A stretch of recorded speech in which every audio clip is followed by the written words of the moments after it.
안녕하세요, 여러분. 우리 이번 주 수업이 13번째 수업이 되겠습니다. 그래서 이번 주를 강의를 여러분이 듣고 나면은 이제 한 번만 더 들으면 이번 학기가 끝나게 됩니다. 시간이 꽤 빨리 흘렀어요. 그래서 어느덧 마지막 순간이 다가오고 있습니다. 여러분에게 할 말은 굉장히 많은데 시간은 없고요. 진도도 제대로 못 나가고요. 왜냐하면 제가 말이 많기 때문입니다. 내 강의에 내가 취해서 그냥 안 해도 될 말들을 막 하다 보니까 진도는 못 나가고 이렇게 이제 마지막 순간에 왔습니다. 우리는 지금 이제 중간고사 이후로 우리가 교회 개척의 실제적인 요소들을 살펴보고 있는 그런 중입니다. 그래서 교회 개척 준비에 대해서 이야기를 하는데 여러 가지 이야기를 했죠. 전략적으로 잘 준비해라. 이성을 사용해서 하나님에게만 맡기지 말고 우리가 해결할 일은 우리가 좀 해결하면서 가자. 그런 차원에서 전략적으로 이성을 사용하고 참 많은 현실적인 데이터들을 분석하고 사용하면서 우리가 교회 개척을 준비하자, 목회를 준비하자라는 그런 말을 했고요. 또 그리고 개인적인 준비를 해야 된다. 여러 가지 참 개인적으로 준비할 게 굉장히 많은데 적어도 제가 9가지 정도 개인적으로 준비해야 되는 이야기를 드렸습니다. 그리고 그 9가지 중에 후원그룹 준비가 있고요. 그리고 재정 후원그룹이 굉장히 중요하다. 그런 말씀도 드렸고 또 멘토 후원그룹, 기도 후원그룹 이런 후원그룹 준비를 철저하게 함으로 목회 준비를 하고 교회 개척을 하자 이런 말씀을 드렸고요. 또 개척 멤버에 대해서도 이야기를 했고요. 또 개척 지역에 대해서 어떻게 지역을 선발할 것이냐, 결정할 것이냐 이런 여러 가지 상황들을 이야기를 했습니다. 오늘은 장소에 대해서 이야기를 좀 해보고자 합니다. 굉장히 이것도 중요한 하나의 관점이거든요. 여러분들이 어느 지역을 정했다고 해보십시다. 그래, 나는 서울 서대문구 홍은동에다가 교회를 개척할 거야. 홍은동이 이제 제 고향이나 다름없거든요. 그래서 자꾸 어떤 지역을 생각하면 홍은동이 나오고 또 홍은동에서 제가 초등학교 6학년 때 저희 아버님이 교회를 개척해가지고 어떤 그 쓰레기 더미 위에다가 교회를 개척해서 거기서 교회를 아버님이 성장시켰고 그래서 거기서 은퇴를 하셔서 지금 그 교회 원로 목사님으로 사역하고 계신데 그 교회를 개척할 때가 제가 초등학교 6학년이었어요. 그래서 청소년 시절을 개척한 그 교회 쓰레기 더미 위에 있는 천막 안에서 살고 그랬거든요. 그래서 저는 진짜로 목사 안 되려고 그랬고요. 그때 참 불만이 하나님이 계시면 왜 목사집이 이렇게 가난해야 돼? 라는 그 불만으로 제가 청소년 시절을 보냈습니다. 근데 결과적으로 제가 목사가 되어 있고 더군다나 교회 개척자 출신이 되어 있는 것은 참 신비로운 거고 훗날 제가 나중에 느낀 것은 무엇인가 하면 하나님께서 나를 이 개척자로 사용하시기 위해서 나로 하여금 어린 시절에 그런 혼돈의 시간을 갖게 했구나. 아버지 밑에서 이렇게 생각하고 있습니다. 지금 제가 진도와 관계없는 쓸데없는 이야기를 갑자기 하고 있어요. 홍은동 이야기를 하니까 제 마음속에 한이 있는 것 같아요. 홍은동에 대한 그 어린 시절, 청소년 시절, 막 이런 시절이. 그래서 막 이게 막 터져 나옵니다. 여러분, 제가 여기서 한 가지 중요한 사실을 여러분에게 공개를 하겠습니다. 아버님이 교회 개척자이셨던 분 손들어 보세요. 여러분 아버지하고 같이 불만 속에서 고생 많이 한 사람 손들어 보세요. 하나님께서 교회 개척자로 만들기 위해서 최고로 준비시켜 놓은 사람입니다. 그러니까 그런 분들은 교회 개척자 안 되고 싶겠죠. 근데 정말 좋은 훈련을 거친 것입니다. 다시 묻습니다. 아버지가 교회 개척자이셨다면 손들어 보세요. 가난에 익숙해지시면 손들어 보세요. 고생에 익숙해지시면 손들어 보세요. 교회 개척자입니다. 도망치려고 하지 마시고 정말 도망치려고 하지 마시고 피하려고 하지 마시고 하나님께서 최고의 훈련을 시켜주신 거예요. 저는 그렇게 믿습니다. 근데 이제 다시 강의로 돌아가겠습니다. 여러분, 서대문구 홍은동에다가 이 지역에다 내가 교회를 개척하겠다라고 생각한다면은 여러분, 이 지역 안에 어딘가 장소가 하나 필요할 것 아니겠습니까? 모일 장소가 필요할 것 아니겠습니까? 실제로 이제 우리의 사도적 교회 개척의 핵심은, 사도들이 했던 핵심은 장소 위주가 아니라 people centered예요. 사람 위주예요. 사람이 있는 곳에다 교회 개척을 세웠지 어떤 한 장소를 정해놓고 거기로 사람을 끌어모으는 것은 아니에요. 그건 사도적 교회 개척은 아니에요. 그러나 시대가 많이 바뀌어서 오늘날에 특별히 우리 대한민국에서는 우리의 관념이 그리고 많은 사람들의 어떤 생각이 장소 위주예요. 장소 위주. 그리고 교회 개척도 장소부터 시작하는데 제가 동의하지는 않지만 그러나 장소를 필요하다라는 우리 문화권 안에서 어느 한 장소가 필요하다라는 것은 제가 인정합니다. 그래서 그 장소에 대해서 이야기하겠습니다. 물론 이 장소가 어느 2, 3층을 빌려가지고 공간이 될 수도 있고 여러분이 터를 잡은 여러분의 집일 수도 있습니다. 이 장소가. 근데 장소가 필요한 건 확실합니다. 그래서 이 장소에 대해서 오늘 좀 이야기를 하려고 합니다. 우리는 정착민족이에요. 그리고 농경민족이에요. 우리 민족의 어떤 스프릿이 그래요. 뿌리가. 이러면 정착민에게 있어서 가장 중요한 것은 정착할 장소예요. 그래서 유목민들은 정착할 장소가 그렇게 필요하지 않아요. 그러니까 집이 그렇게 필요하지 않아요. 그렇지만 우리같이 농경사회의 전통을 갖고 있고 정착민인 경우에는 장소, 거주할 장소, 집이 굉장히 중요해요. 이 나라가 지금 제일 어려운 게 뭐예요? 주택 문제잖아요. 근데 왜 이렇게 우리가 이 문제가 클까요? 몽고나 이런 유목민에게는 그렇게 크지 않아요, 이 문제가. 근데 우리는 커요. 이게 정권을 실패와 성공을 좌우하다시피 하고 있어요. 이유가 뭔가 하면은 우리는 정착민으로 농경사회를 이루고 있는 정신에다가 그래서 우리가 거주할 집이 중요한 거예요. 우리 민족은 세계 어디를 미국에 이민을 가도 돈 조금만 벌면 제일 먼저 하는 게 뭔지 아세요? 집부터 사요. 집부터 사요. 이런 우리 민족. 그렇기 때문에 교회도 마찬가지예요. 교회가 교회당이 없다라고 이야기한다면은 왠지 사람들이 그건 교회로 여기지 않는 경향이 있어요. 실제로 교회는 뭐예요? 사람이 교회예요. 그런데 우리 문화권 안에서는 교회 하면은 교회 당이 있어야 되는 것처럼 여겨져 있어요. 어떤 신학적인 어떤 성경적인 베이스를 갖고 있는 것은 아닙니다. 그럼에도 불구하고 이걸 비본질로만 취급할 수 없습니다. 그래서 교회 당이 중요한, 특별히 우리 민족에게는 중요하다라는 것이죠. 그래서 우리는 선교사님들도요, 선교지에 나가면은 조금만 하면 뭐부터 하냐면 교회당부터 지어요. 사실 그 나라 민족과는 별로 민족성은 상관이 없거든요. 그냥 길거리에 모여도 되는데. 근데 독자적인 교회당을 지어야 돼요, 우리 선교사들은. 왜 그런가 하면은 우리 오랫동안 관습 때문이에요. 나는 이 관습이 깨졌으면 좋겠어요. 깨졌으면 좋겠어. 그래서 교회 당은 필요하면 하는 것이지 교회 개척이나 목회의 본질이 아니다라고 말하고 싶고 이게 좀 지켜졌으면 좋겠어요. 그런데 그럼에도 불구하고 우리 민족에게 있어서는 이 교회당 건물은 굉장히 중요합니다. 그래서 한 장소가 필요할 것입니다. 지역이 정해졌으면 장소를 정해야 하고요. 예배 처소를 정하는 데 있어서 굉장한 지혜가 필요합니다. 물론 초대교회에서는 예배 장소는 주로 가정집이었죠. 초대교회 개척 장소는 사람이 머무는 그곳이었습니다. 사람을 불러 모으는 별도의 장소를 필요로 하지 않았습니다.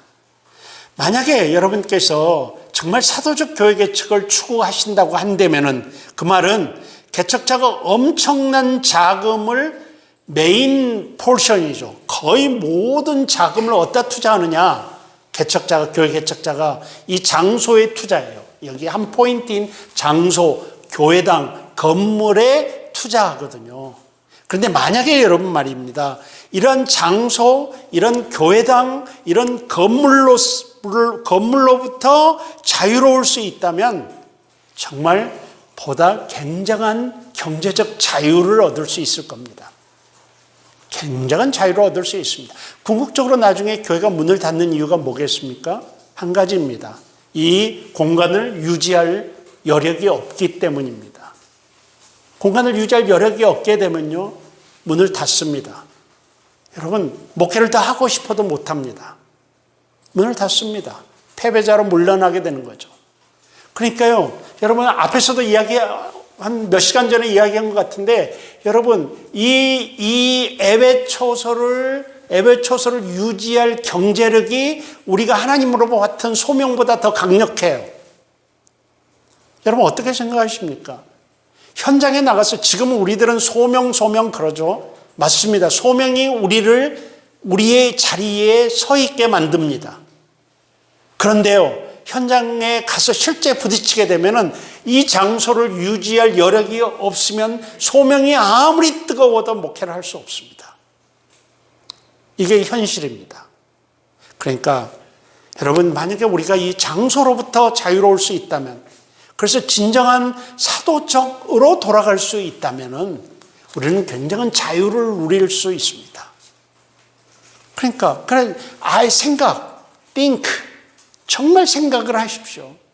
꼭 우리가 목회를 하고, 우리가 교회 개척을 하고, 우리가 목회를 하는데 반드시 어느 한 장소를 정해놓고 거기다 사람을 모으는 것 밖에 모르잖아요, 우리가 지금. 근데 목회가 그 방법만 있는 게 아니거든요. 기발한 목회들이 많거든요. 다르게 하는 목회가 있거든요. 그것들을 생각해 내라는 것입니다. 제발 전통적인 패러다임에서 좀 벗어났으면 좋겠습니다. 그러니까 우리의 신학이 허용하는 한 우리 신학이 굉장히 자유롭습니다. 우리 개혁주의 신학이 허용하는 한도 내에서도 굉장히 자유롭습니다. 그러나 뭐가 우리를 묶는지 아십니까? 전통이 우리를 묶습니다.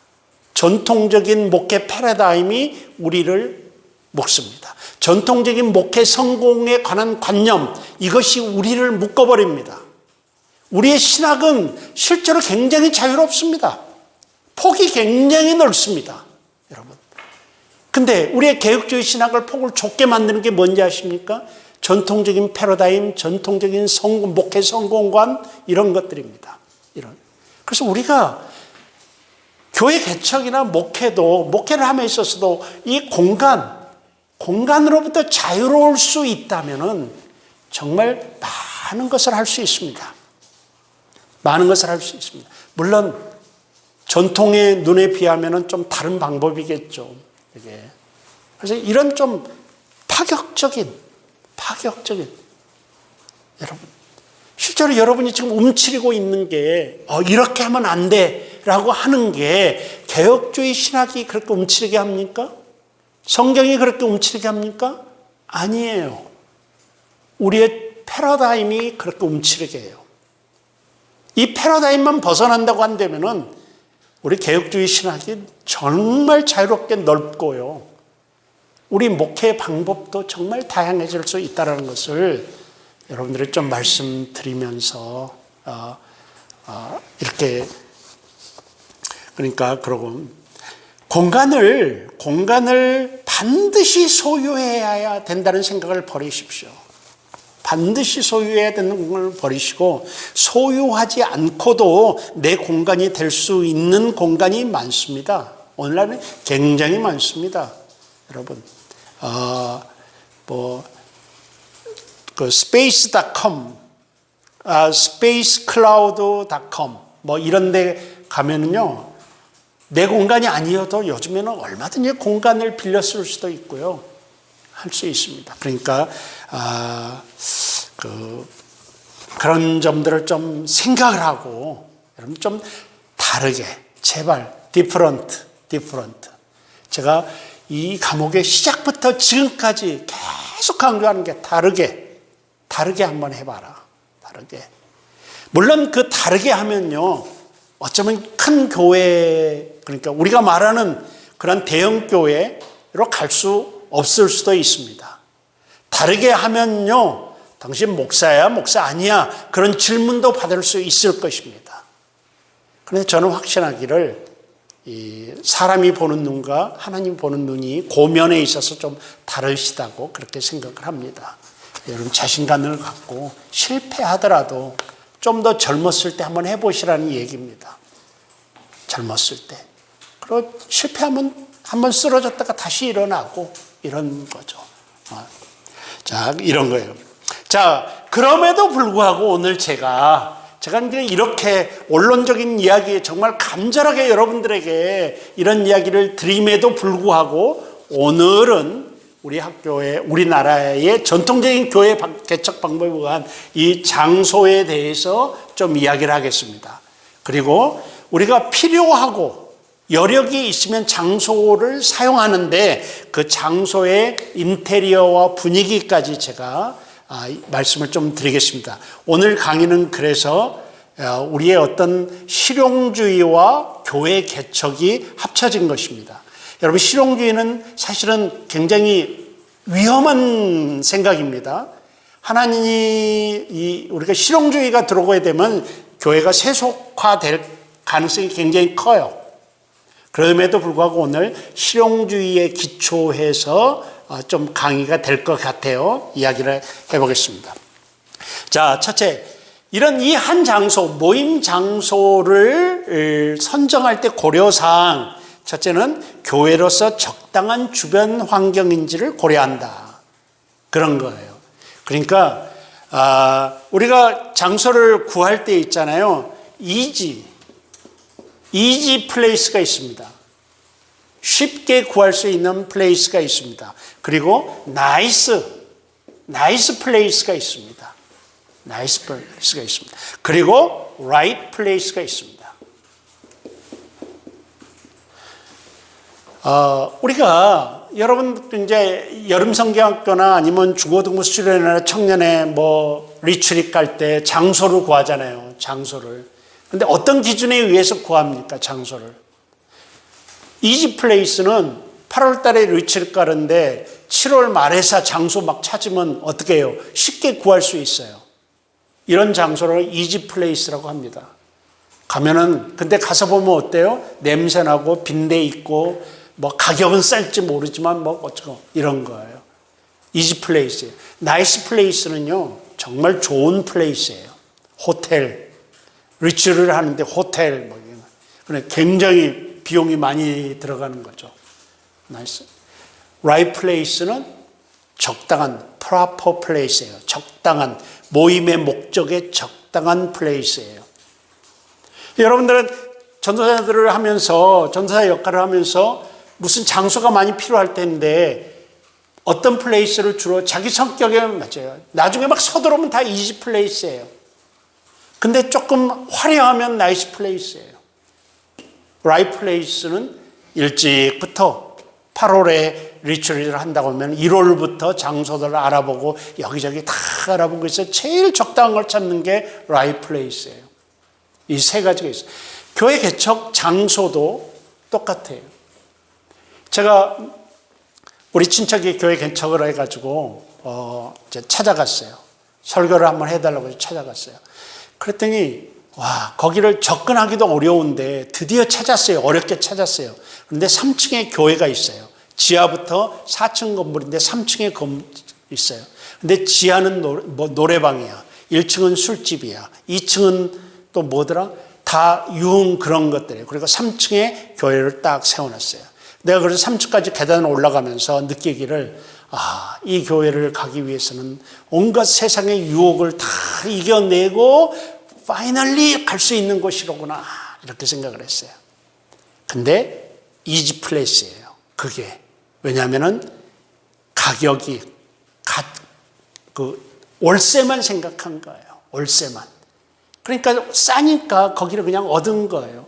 근데 교회다운 모르겠어요. 그 친척 형님께서 나는 이런 유흥업소를 복음화 시킬 사명이 있어서 내가 여기다 이걸 얻어서 교회를 세웠다라고 한다면은 뭐예요? right place예요. 근데 내가 알아요. 그 형님은 그런 게 아니야. 그런 게 아니에요. 교회의 적당한 장소가 아니더라고요. 그러니까 참 어려워요. 이걸 찾기가 굉장히, 모든 개척교회 목사님들이 거의 다 이지 플레이스를 선택해요. 갖고 있는 돈에만 맞춰서. 현실적이니까 어쩔 수 없겠죠. 그런데 있잖아요. 어떤 교회 개척자는 정말 발품을 너무너무 팔아요. 장소 하나 마련하기 위해서.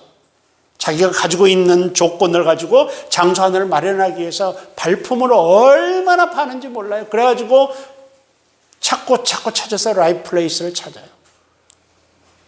여러분, 나이스 플레이스는 뭔고 하면은 어떤 목사님이 교회를 개척했는데 호텔 로비를 빌렸어.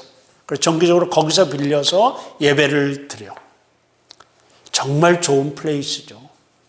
어느 사람이 목사님 교회 개척하면 제가 가지고 있는 어떤 프로퍼티를 하나 쓰세요. 가서 봤어. 정말 앞에는 바다가 쫙 보이고 잔디가 쫙 있고 그냥 뭐 공간 넓고 너무너무 리트릿 센터보다 더 좋은 공간을 빌려줬어. 그런데 그게 어디가 있냐면 충청도에 있어. 나는 홍은동에다 교회 개척하려고 했는데. 이건 뭐예요? 나이스 플레이스긴 하지만 라이트 플레이스는 아니에요. 그러니까 이런 것들을 고려해서 교회가 자리 잡을 수 있는 그러한 여러분, 이 라이트 플레이스는 여러분의 목회 철학과 여러분의 신앙적 색깔에 의해서 결정될 수 있어요. 다른 사람은, 지금 제가 강의하고 있는, 제가 호텔을 나이스 플레이스지만 라이트 플레이스가 아니라고 했지만, 혹시 여러분 중에 내 목회 철학에 의하면 호텔이 최고다 라고 한다면 그게 라이트 플레이스가 될 수 있는 거예요. 그러니까 어떤 외형적인 것으로 이게 결정되는 건 아니에요. 그러나 여러분의 목회 방향과 목회 색깔과 목회 철학에 의해서 여러분 찾고 또 찾아서 라이트 플레이스를 찾았으면 좋겠습니다. 어떤 교회 개척자가 이런 말을 했어요. 건물 주변에 고압선이나 전봇대가 있으면 이사 비용이 증가하고 간판 작업에도 배가 든다. 돈이 배가 든다는 얘기예요. 미관상 좋지 않다. 건물에 각이 많으면 간판 개수가 많아진다. 글자 수가 많으면 가격이 올라간다. 건물 밑에 술집이 있으면 쓰레기를 버리고 간다. 노래방, 치킨집 등도 있어서는 안 된다. 그들은 청소하지 않는다. 결국 사람들이 오지 않는다. 어떤 교회 개척자가 이걸 써놓은 것을 제가 읽었어요. 그러니까 현장은 달라요. 많은 면에서 달라요. 그러니까 현장을 따라가라고는 말하지 않아요. 그렇지만 현장에서 고려할 것들이 굉장히 많다라는 거예요. 그래서 첫째가 right place를 찾아라. 두 번째가 비용 절감 혹은 감당할 수 있는 비용을 고려합니다. 이게 정말 중요합니다. 이것 때문에 교회 문을 닫는다니까요. 결국 내가 사명이 없어서도 아니고, 내가 어떤 소명의식이 없어서도 아니고, 내게 열정이 떨어진 것도 아닌데 어쩔 수 없이 그만둬야 돼요. 버티다 그만두게 됩니다. 버티다. 어느 목사가 쉽게 포기하겠습니까? 교회를 개척해 놓고. 제가 알기로는요, 죽기 직전까지 버텨요. 차라리 한 달 전에 교회 문을 닫았으면은, 아니면 2달 전에 교회 문을 닫았으면은 내가 어디 가서 가족들하고 갈 때라도 있었을 텐데, 2달 전에 생각하기를 내가 교회 문을 닫는다는 것은 하나님의 불충성이야. 그럴 때는 끝까지 버텨요. 그럼 2달 전하고 지금하고 상황이 어떻냐? 2달 전에 생각할 때 하나님이 나를 도와주셔서 호전될 거라고 생각했죠. 그러니까 버티죠. 근데 2달 후에 어떻게 돼요? 더 악화되어 있어요. 결국은 자기 갈 곳도 없어요. 2달 사이에. 이렇게 되거든요. 그러니까 여러분, 하나님 앞에 도박하면 안 돼요. 하나님 앞에 도박하면 안 돼요. 우리가 목회를 하면서. 우리가 어떻게 해야 되느냐? 하나님을 믿고 의존하죠. 그런데 내가 할 수 있는 건 내가 해야 된다는 것입니다. 내가 할 수 있는. 그래서 이 경제적인 계획을 정말 철저하게 잘 세워야 되고, 그래서 내가 비용을 절감하고 혹은 감당할 수 있는 비용을 잘 고려하셔야 됩니다. 그래서 자기 집이 좋습니다. 그게 자기 집을 오픈해서 교회를 개척하고 목회를 하는 것. 이거 초대교회 방법입니다. 가정집을 이용하는 것. 이것 정말 가장 안전하죠, 경제적으로. 그렇지만 이제 오늘날에 여러 가지 환경과 어려운 점이 있고요. 아파트에 사는데 아파트를 교회로 한다 그러면은 엄청 눈치 보면서 주일날 첩보 작전 하듯이 성도들이 들어왔다 나갔다 해야 돼요. 이런 면도 있어요. 감당할 수 있으면 해야죠, 근데. 그리고 교회를 개척해 가지고요. 그렇게 어려움을 겪잖아요. 그러면 성도들이 우리 교회당 마련하자고 나와요. 교회당 마련하자고 나와요. 제가 미국에서 교회를 개척했는데요. 미국 교회를 빌려서 썼는데 좀 지나니까 미국 교회 성도보다 우리 교회가 커졌어요. 양적으로. 그럼 미국 교회에서 우리를 받아주겠습니까? 미국 교회 빌렸는데 쫓겨났어요. 근데 쫓겨날 만도 해요. 왜냐하면요. 내가 이야기 안 했나요? 이런 이야기. 하여튼 월요일만 되면 내가 미국 교회 목사님께 불려갔어요. 월요일에 정기적으로 전화가 와. 따라락 하면은 패스터 행 하고 부르면 아이고 또 뭐 있었구나. 그러면 이제 가요. 그러면 미국 분들은 깨끗하게 건물 쓰거든요. 근데요, 우리가 예배 한번 드리고 오후에 예배 한번 드리고 나가면 막 김치 냄새가 막 잔뜩 진동하고요. 지금은 김치가요 세계적인 식품이 됐어요. 지금은. 그런데 30년 전이잖아요. 제가 거기가 30년 전에는요 미국 사람이 싫어하는 냄새예요. 그래서 김치 냄새. 그다음에 우리 애들이 어떤 애들인지 아세요? 우리 자녀들 초등학생들 막 이런 학교 가면 전부 다 모범생이에요. 공부도 다 잘해요. 선생님이 되게 좋아해요. 우리 애들을. 근데 요놈들이 교회만 오면 컨트롤이 안 돼요.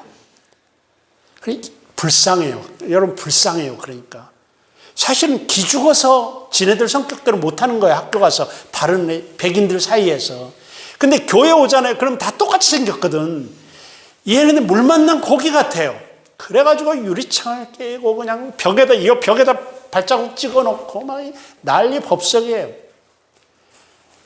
여러분 저 아무 말 안 했어요. 걔네들한테. 내가 혼나고 말지. 미국 교회에서 혼나고 말지. 그 애들한테 기죽일 필요 없어요. 교회까지 와서.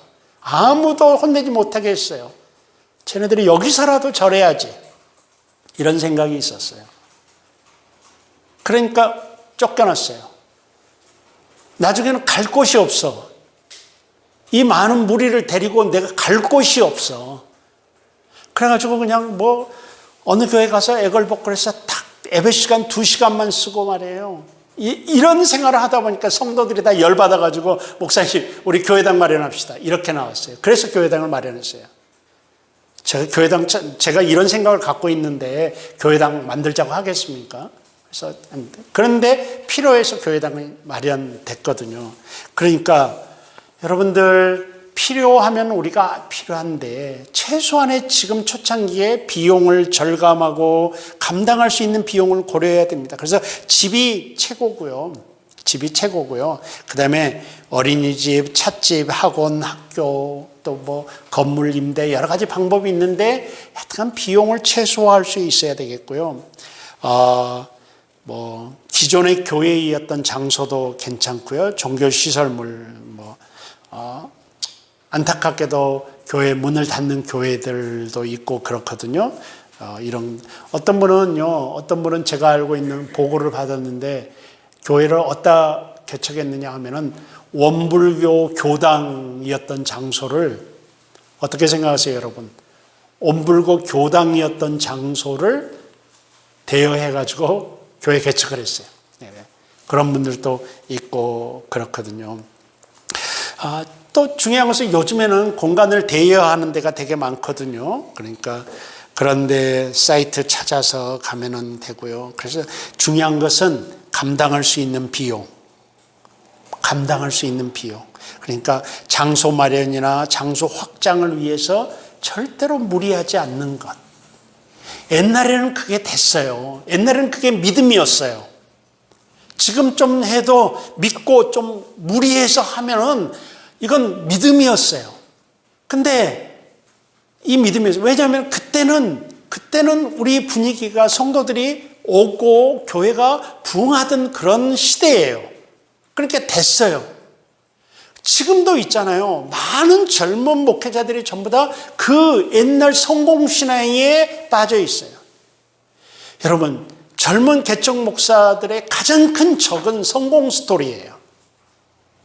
가장 큰 적이 성공 스토리예요. 과거의 성공 스토리.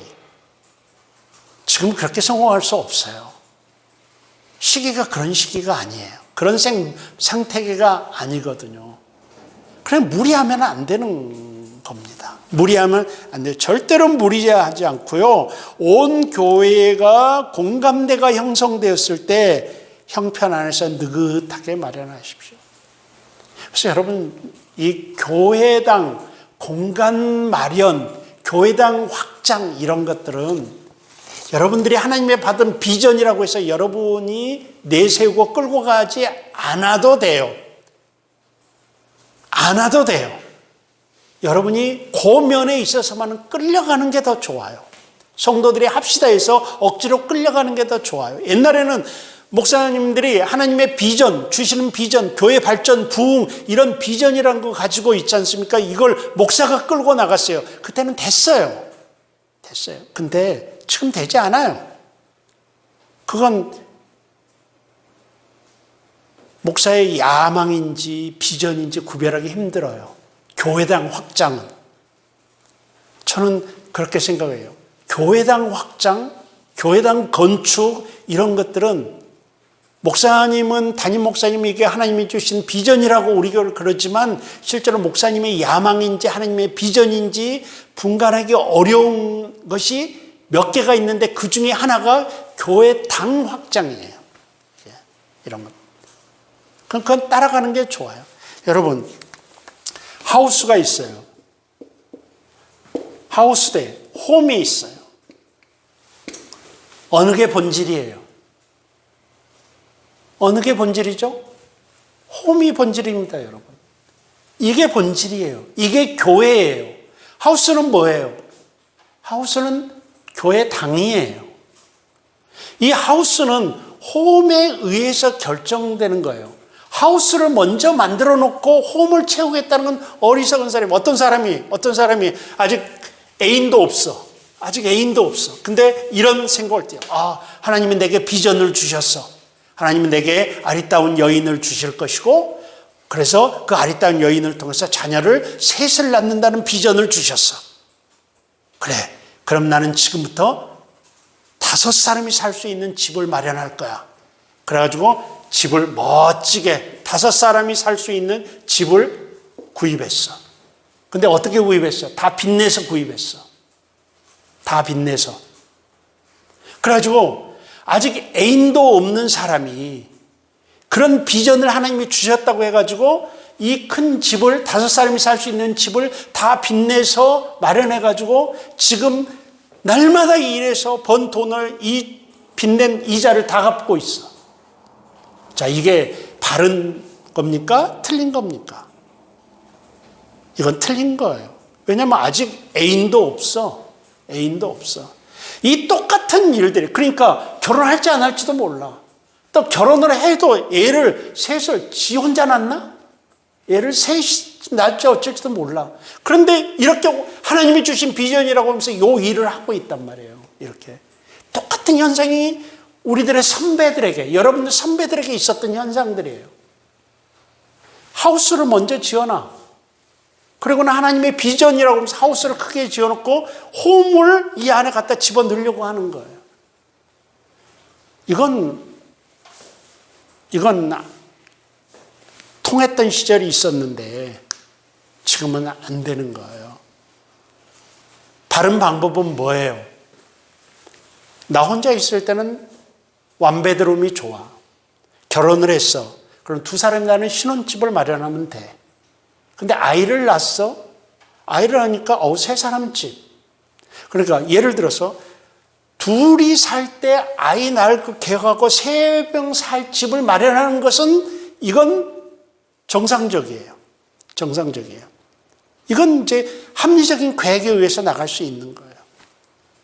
그러니까 저는 여러분들에게 꼭 이 시대에 앞으로 21세기 중반에 여러분들이 목회를 하실 분들인데 여러분들에게 말씀드리고 싶은 게 뭔가 하면은 이 하우스에 관한 것만은 합리적으로 해라. 하나님의 비전 이야기하지 말아라.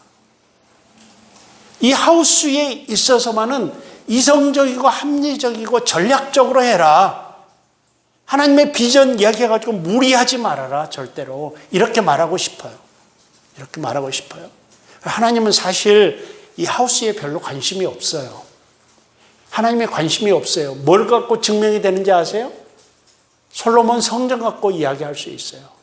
하나님은 다윗이 만들어줄 때도 떨떠름했고요. 뭐라고 했습니까? 내가 니네한테 백항목으로 집 지어달라고 했느냐? 나는 장막으로 충분하다. 이거예요. 솔로몬이 나중에 또 한다고 그러니까 또 떨떠름해요. 그러니까 마지못해 허락해요. 하나님께서. 그걸 우리가 볼 수 있어요. 성경에 보면 그렇게 나와 있어요. 마지못해 허락해. 나는 장막으로 충분하다. 그러니까 하나님은 어느 장소에 매이고 싶으시지 않는 거예요. 신약 성경에 와서도 건물을 아예 형상 자체로 만들지 말라고 하신 분이 하나님이에요. 근데 언제부터 우리 교회당이 화려해졌느냐? 콘스탄틴 대제 이후에 화려해졌어요. 그때는 하면서 이제 교회가 금이 환영을 한 거죠. 세상으로 나온 거죠. 근데 그때부터 교회는 어떤 스피릿을 잃어버린 시절이 계속되는 거예요. 화려하게 건물을 짓고. 그래서 어떤 학자는요, 이렇게 이야기해요. 이방 신전을 본딴 제도라고. 예수님 이후 300년 동안 우리는 따로 예배드릴 공간이 없던 종교예요. 원래 우리 종교는 형상도 필요 없고요. 말씀과 듣는 거잖아요. 근데 이제 그때부터 교회당이 화려하게 된 거죠. 화려하게 진행된 거고. 그렇습니다. 하나님 원래 여기에 잘 관심이 없어요. 근데 이제 제가 생각하기에 별로 관심이 없는데 하나님이 목사들에게 여기 이 하우스에 대한 비전을 주신다? 내가 보기에는 하나님의 비전이 아니라 목사의 욕심인지도 모른다는, 야망인지도 모른다라는 그런 생각을 합니다. 그러니까 첫째, 하우스와 홈의 원리를 잘 기억해라. 교회당 이야기할 때. 둘째, 성도들의 요청에 의해서, 홈의 필요에 의해서 끌려가라. 이 두 가지를 좀 말씀드리고 싶어요. 그래서 절대로 무리하지 않는다. 기타 고려 사항이 있습니다. 이렇게 보게 되면요, 이제 미국 이야기인데 이런 것들은 가시성과 접근성이 있어야 된다. 확장 및 분할 가능성이 있어야 된다. 주차장, 화장실, 창고, 관리인 이런 것들 좀 잘 살피라는 그런 이야기입니다. 우리 교단이 규정해 놓은 규정도 있습니다. 장소를 구할 때 교회 개척 시 교단의 방침은요, 본 교단 지교회와 직선거리 300m 이상이어야 한다라는 우리 교단 규정이 있습니다. 300m 이상. 그래서 이렇게 300m를 이렇게 쭉 밤으로 이렇게 해서 생각해 보면요, 한 교회가, 제가 계산을 해봤어요. 한 교회가 커버할 수 있는 최소 면적은 그러니까 86,000평이에요. 86,000평 안에 우리 교단 교회 하나 있으면 교단 규정에는 맞는 것입니다. 사당동 캠퍼스가 23,000평이거든요. 사당동 캠퍼스만 하는데 교회 하나 정도 되고, 우리 양지 캠퍼스는 22만 평이에요. 우리 양지 캠퍼스는. 그러니까 교회 몇 개 있어야 되겠죠? 3개 정도? 하면 3개 정도, 그죠? 그 정도로 있으면 되는 평수예요. 그러니까 교단 규정이 있다라는 것입니다. 근데 이제 이거 지켜지겠어요? 안 지켜지겠어요? 안 지켜져요. 근데 교단 규정은 있어요. 교단 규정은. 그래서 이렇게 되고, 그래서 이런 모임 장소 선정 시 우리가 고려사항이 필요하고요. 내부 인테리어 시 고려사항이 있습니다. 이제 이건 여러분 정말 누구나 다 이제 이 집을 가질 텐데, 교회당 집을 가질 텐데, 이제 우리가 생각해야 될 게 내부 인테리어를 어떻게 해야 되느냐, 이제 이 생각을 해야 됩니다. 여러분, 교만한 소리를 하나 제가 하면은 개척교회를 많이 드나거리거든요, 제가.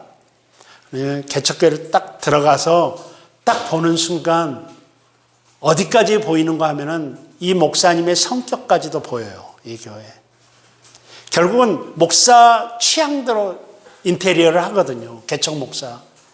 그리고 목사 성격까지도 보이고 목사의 목회 철학이 감이 잡혀지고요. 더 중요한 것, 이거 교만한 소리입니다. 이해입니다.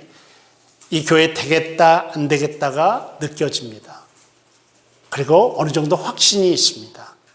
인테리어 해놓은 거 보면은 안 되게끔 해놔요. 안 되게끔. 여러분, 제가 이민교회를 오랫동안 했거든요. 근데 이민교회는 있잖아요, 잡화점 하시는 분들이 되게 많아요. 잡화점. 흑인들 상대로 잡화를 팔면서 하는 분들이, 우리 한국 분들이 하시는 분들이 되게 많아요. 저희 교회도 이미 그 잡화점 하는 분들이 20가정 이상 됐었어요. 근데 이제 개업을 하잖아요. 새로 개업을 해. 그럼 개업 예배를 드리러 가거든요. 그러면 이제 다 인테리어 진열을 다 해놨을 것 아니겠습니까? 근데 사단계 삼재님 풍어를 읊는다고 딱 들어가서 진열 인테리어를 딱 해놓은 거 보면은 3년 간다 못 간다가 느낌이 와요. 이제 올해 그런 일을 해보니까. 그러니까요, 인테리어를 흑인들이 고객인데 흑인들 고객의 취향에 맞춰서 인테리어를 안 해. 자기 기준으로 해놔. 한국 사람 기준으로. 깨끗하게, 정리 잘 되게, 반듯반듯하게. 여러분, 장사 안 됩니다. 흑인은 안 들어옵니다. 그런데. 뭔가 어수선하고요. 막 지저분하고 물건 쌓여져 있고요. 이래야 흑인들이 편안해요. 들어와서. 훔쳐가기도 좋고. 예. 훔쳐갈 거 각오해야 되니까. 그러니까 드나드는 거예요. 근데 한국 사람처럼 깨끗하게 무슨 이렇게 정리해 놓잖아요. 못 버텨요. 못 버텨요. 근데 그걸 이제 조언은 못 해요. 자기네들이 전문가라고 생각하는데. 조언은 못 해요. 그렇지만 속으로는 걱정이 되게 돼요.